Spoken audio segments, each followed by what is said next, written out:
the New Orleans General Strike is like the least studied strike that I think is out there.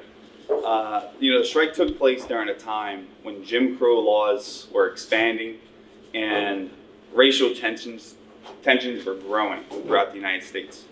But actually, for the General Strike in New Orleans, the most dominant feature of the strike was there was actual racial unity. So it's this bit of contradiction that you have to be able to look at the context to be able to understand this. The first feature I think that you really have to look at is the dynamics of international capitalism at the time. That, in the 19th century, capitalism was built on cotton. It was, throughout all of its supply chains, cotton was the dominant thread that wove all international capitalism. In fact, there was 4 main cities that really financed, produced, and built international imperialism. One of them was, of course, New York, which financed the activities here in New Orleans, which was cotton and the exporting of cotton, which he exported to Liverpool, to import into Manchester, to be able to make clothing and so on and so forth, which then would be exported to the rest of the world. And the other thing is, before the American Civil War, slavery was primarily concentrated, as far as American slavery, was primarily concentrated in the Mississippi River Delta. So particularly the border of Louisiana and Mississippi, that's where your concentration of slavery was for the most part, just before the American Civil War. That's where a lot of the cotton was grown, and it was shipped downriver to New Orleans. And so New Orleans workers were in this key location to really, there was a critical choke point which really controlled the flow of cotton capitalism. And enslaved workers were always the cornerstone. The enslaved black workers were always the cornerstone of international capitalism, not just in the South, but for all of capitalist economics and activities throughout the entire world. It was all predicated off of the labor in the Mississippi River Delta area. So, and I mention that because that's really what forms the backdrop of the Black Codes, which really formed the Black Codes were, for those that are unfamiliar with the term, these were labor codes. These were laws that were built to be able to empower capitalists, to be able to divide workers, and to make the labor processes more advantageous for the bosses themselves. So the second feature, though, is the background of historical events of the actual people and their experiences that they went through, which was particularly for the men and women that we're talking about, was the events of the American Civil War. First and foremost, in the series of strikes that followed after, because there was lots of political turmoil during Reconstruction. And the thing to remember is this is only 25 years. This general strike happened, which is in 1892. This is only 25 years after the end, you can say, the official end of the American Civil War. What's sort of interesting, what a lot of people don't really connect, is that the American Civil War was ended through the mass general strike of slaves walking off the plantations in the northern part of Louisiana and Mississippi, and essentially picking up arms, following the Union Army, joining the Union Army, and essentially creating new revolutionary companies for which to fight the planters and their army, their drafted army. And many of these men and women, while following the Union Army, they made their way to New Orleans. To the point where once they got into New Orleans and the war is over, then they're looking for jobs.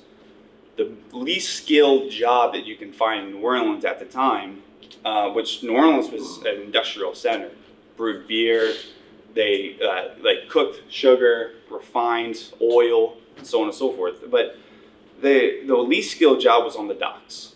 Even though that was probably the critical point for in the supply chain of international capitalism, was actually the exporting of cotton. It was not a whole lot of technology. It was a lot of manual labor and so on and so forth. So naturally, former slaves, which were were treated like mules, which did a lot of manual labor, naturally they went to the docks looking for jobs. But the planters and the bosses which controlled international trade, they did not want any black workers to be showing up to the city of New Orleans. In fact, really nobody wanted them that was from New Orleans. White workers didn't want them. Creole, middle class business owners didn't want them. And the bosses definitely didn't want them. They wanted them back in the fields picking cotton because that was highly profitable. Unlike what a lot of people, sort of throughout, a lot of historians argue that, well, the Southern economy was collapsing anyway, and so that's why the South lost the war and so on and so forth. Actually, it was very profitable, and the profitability of cotton picking was actually growing. And that was actually what triggered the American Civil War, was that the planters were actually gaining in power, so much so that they were going to expand the United States all the way out through Latin America and create the slaveocracy throughout all of the Americas. But getting off point a little bit, the thing is that the corporations owned by these merchants and shipping bosses, they wanted to form new black codes to keep them off the docks and try to force them back into the agricultural areas to have them pick cotton, like I mentioned.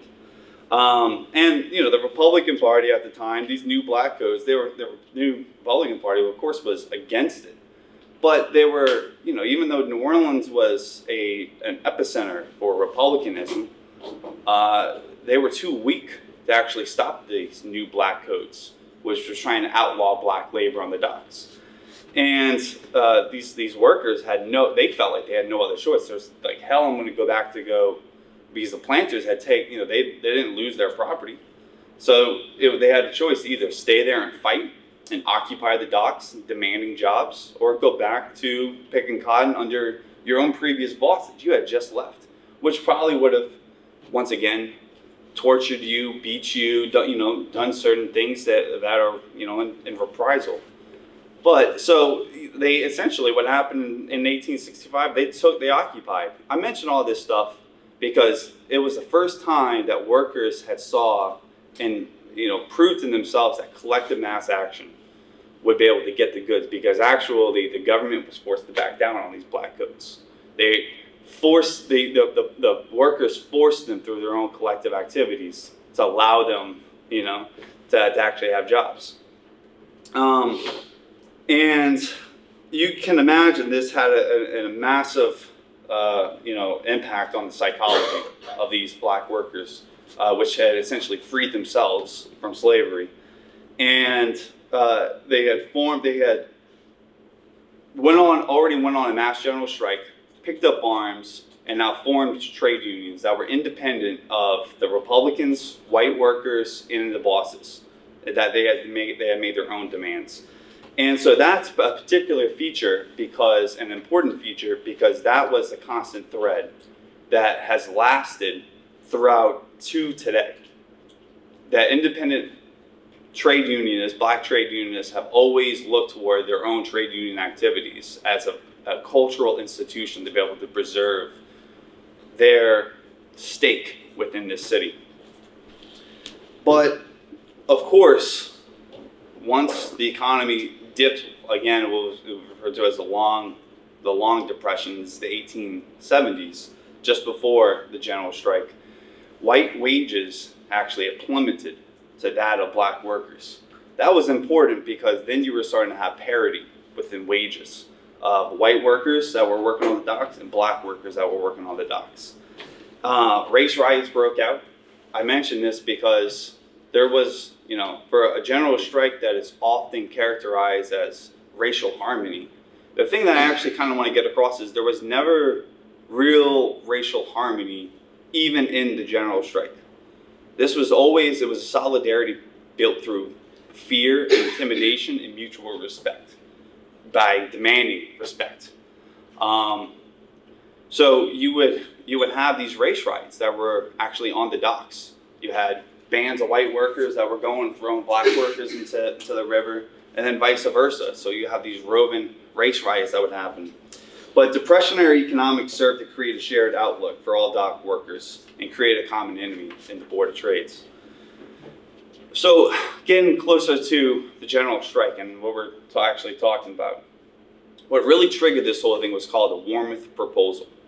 The Warmouth Proposal was a proposal to actually disenfranchise, I'm talking about voting, to actually strip away the voting rights of black workers and white workers. Now, what led to this? You had, during the Depression, the Long Depression, you had workers turning toward local politics to be able to try to eke out a little bit of space, you know, by having local political actors say that they're going to be able to bring jobs by voting for this or that politician. Now, a lot of workers, you know, that wasn't just like, you know, lies that we see of a lot of politicians that don't actually produce a lot of things when, you know, even though they promise them. There was something that a lot of people were getting behind, and new immigrants, new to the city, and black workers, which were running at the time, were actually new to politics, and so they were trying to actually make good on what they were calling for. A lot of times we've seen this with, they got a couple new socialist politicians that have just been elected, and I'm sure they're going to try their darndest to be able to make good on a lot of stuff that they say. But local politics, well, the Louisiana Democratic Party, it was divided into three groups. One of them was the Bourbons. These were the old aristocrats, planters, which really controlled cotton in general. Then there was the regulars, which were the immigrants, and a lot of working class people supported these regulars. This is in the Democratic Party. They were mostly located in the urban areas of New Orleans. And then there was the reformers. Now those reformers were essentially your capitalists that you had here in the city. And what I'm getting at is that the regulars, which were the capitalists, actually formed a pact with the Republicans, which were primarily backed, the Republicans were primarily backed by Creole, middle-class black elites. They were small business owners and so on and so forth. That was the bread and butter of the Republican Party. They actually formed a pact to put forward the Warmouth Proposal to disenfranchise white and black workers. Now, it might seem crazy to hear that the Republican Party, led by blacks, were trying to disenfranchise poor blacks. But the logic of it was that this would actually strip away some of the power from the Bourbons, because the Bourbons, through sharecropping, and we'll hear a little bit more about sharecropping a little bit later, they would rig the votes of their sharecroppers, these planters, to be able to support their political agenda. So, as you can imagine, Louisiana, rigging votes is something that is characteristic of our state. So the logic of the time is what you gotta piece together. But nonetheless, you had when you had this proposal being pushed forward in Louisiana, which was New Orleans at the time was the state capital. This was right at the time where you had these municipal elections in 1892, the year of the strike. And so you had, right at the time, this sort of intersected with this guy named Fitzpatrick, which was running. He was a labor-backed guy. In fact, he was the union president of the screwmen. Screwmen were the guys that took the cotton and screwed it to the hull of the boats, you know, so that it didn't, you know, during you got to cross the Atlantic, you know, it didn't shift and capsize the boat. This guy was the union president of the most powerful union on the docks. And when he ran on a platform of municipalizing nationalizing the firefighter companies, which they were all private companies. He was going to take them, nationalize them under urban or the city's ownership, and he was going to create a jobs program. Now, all of these black workers and white workers, there are a lot of immigrants from Italy, beginning to have a little bit from Italy, from Ireland, and so on and so forth. They really got behind politics because this was a big fear that they were going to lose their right to vote, because they had really shifted their focus from trade unionism, as in fighting and striking a lot, to trying to use their institutional power to be able to pass legislature.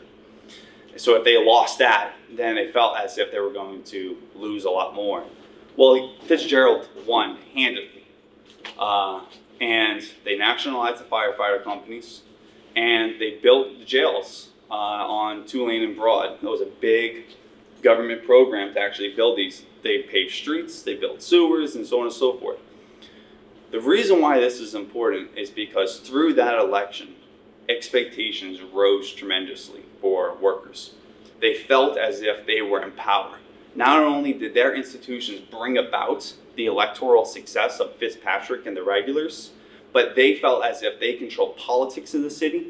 They felt as if they controlled economic activity in the city. And they felt as if their institutions, which they built and fought for, through the demand, respect that they had to earn from each other, white workers and their unions, and black workers and their unions, through violence, that their institutions were actually shaping the future of the city. Through that confidence, the first groups to actually go on strike were the streetcar drivers, right? Right after that, right after the election, they go on strike. But the interesting thing is that they don't just go on strike for shorter working day or increased wages. They go on strike for a union shop. Now, a union shop is something that not a lot of people are familiar with, even in the trade union movements, right? And just to explain it a little bit, there's open shop, there's closed shop, and then there's union shop.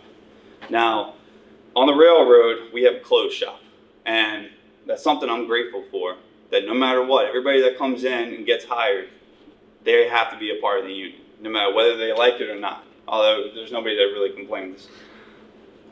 Union shop is that the bosses, they come to the union, and they say, look, we need 3 guys, and the union provides it to them. The union decides who works there and who doesn't work there. Whereas a closed shop, which is what a lot of people refer, today think of a unionized facility, it's actually the bosses decide who works there, and we just get to organize them. We get to influence the labor process there. A union shop is way more powerful, right?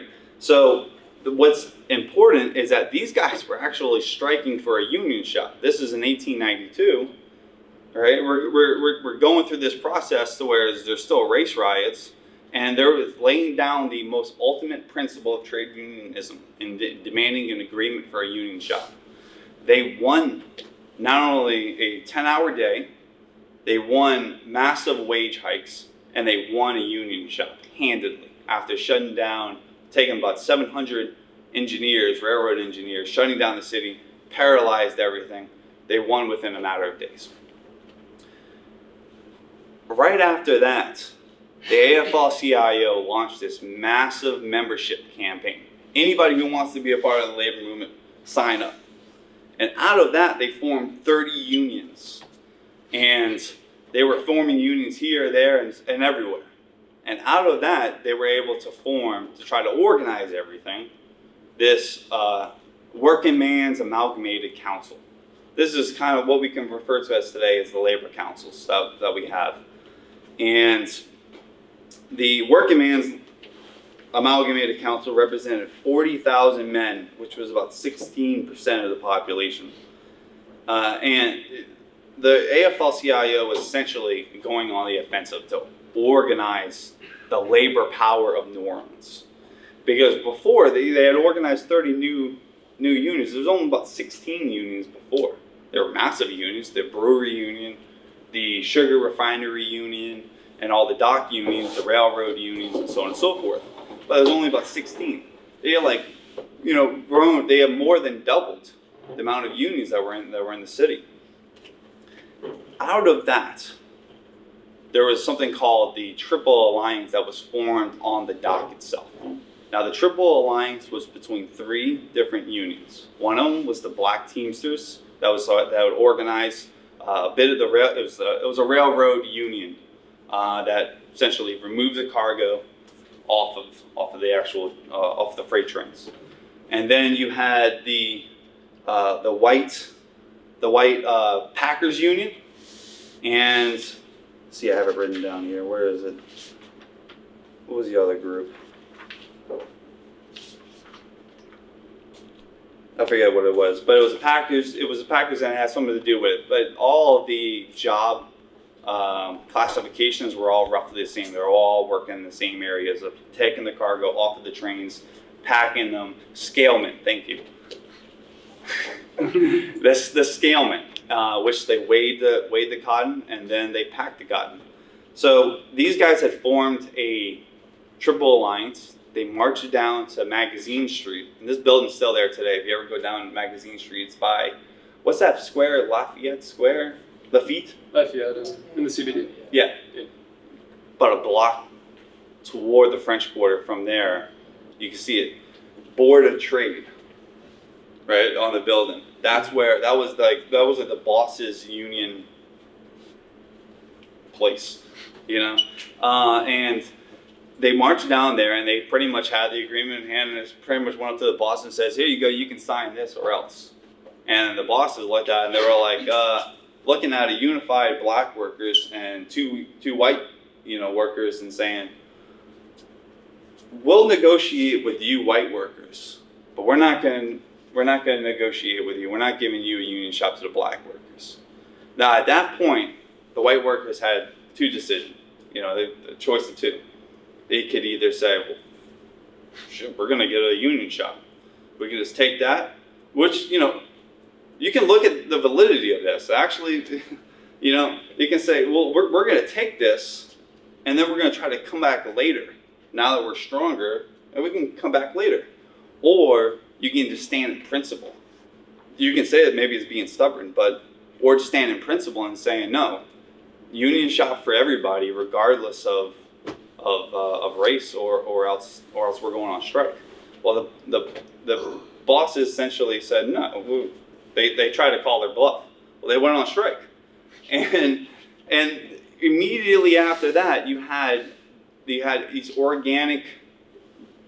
I mentioned the Workingmen's Amalgamated Council. They were holding meetings, but you were also having neighborhood meetings throughout the city that were talking about, now the strike is spreading. So what do we do about it? Because these were newly organized union men and women, and they probably didn't even know where to meet for their union. So they were meeting in the neighborhoods throughout the whole city. And where am I on time, by the way? You're good. I'm good. And they were talking about what are they going to do in response. Well, they had actually decided that, let's go on solidarity strike. It's like a natural impulse. Well, if they're going on strike, let's all go on strike. This was not planned or organized even by the AFL-CIO, which was turning into a revolutionary union at this point in time.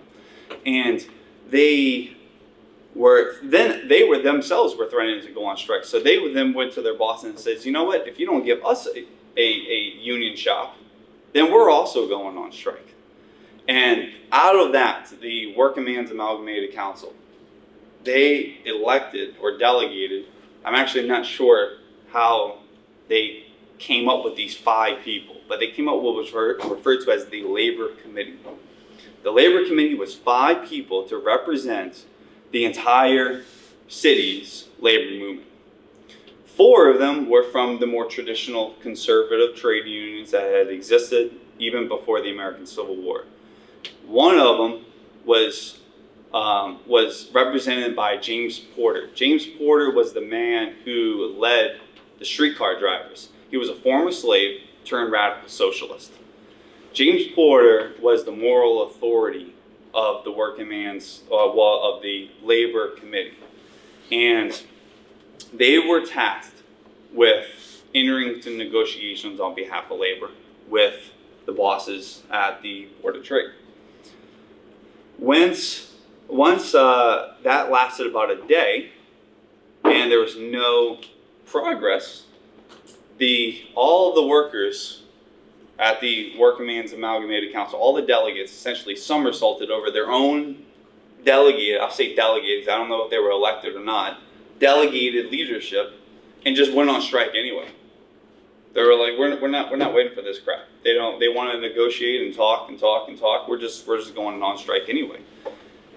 And at that point, power had slipped back into the delegates of the Working Man's Amalgamated Council, and they had organized a strike. Now, the strike had spread to not only the sugar refinery, all the railroads stopped, the utility workers. Now, this is some of the interesting thing. Everybody knows that the Autolite strikes, 1936 in Toledo, where they actually occupied the factories. We saw it again in 2008 with the doors, with Universal Windows and Doors. Windows and Doors. Republic Windows. Bro, thank you. The Republic Windows and Doors, they had occupied it. General Motors. A lot of people like to attribute the occupation to 1936 the Toledo Autolite, but it was actually not.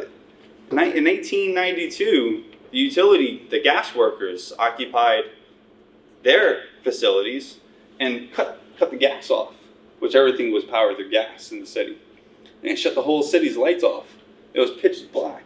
They had the interesting thing. The reporters were talking about you can finally see stars at night. It was the first time anybody had seen stars, which is actually kind of cool because growing up in cities my entire life, I went to go visit a friend from work, and he lives out in Ponchatoula or something like that. And man, I'd never seen so many stars. It was sort of interesting, so I can see how they would be writing about it in the newspapers. But no, they've just occupied their factory, and they're so we're not doing anything. So the governor of Louisiana sends a threatening letter to the mayor, Fitzpatrick. Says, look, you don't do something about this, there's going to be some serious trouble. And I'm not just saying that because it's like, I mean, that's all he really said. But it wasn't something that people, when you threatened that from the governor saying we're going to send in the militia and there's going to be trouble, this was only a few years after what happened in the massacre that happened in Thibodeau, when the workers went on strike there. This is what actually characterized the labor movements in New Orleans for the next 20 years until another massive general strike that wasn't the city, but at least just on the docks, that happened about 10 years after that. So I'll leave it there. Thank you for listening to me ramble.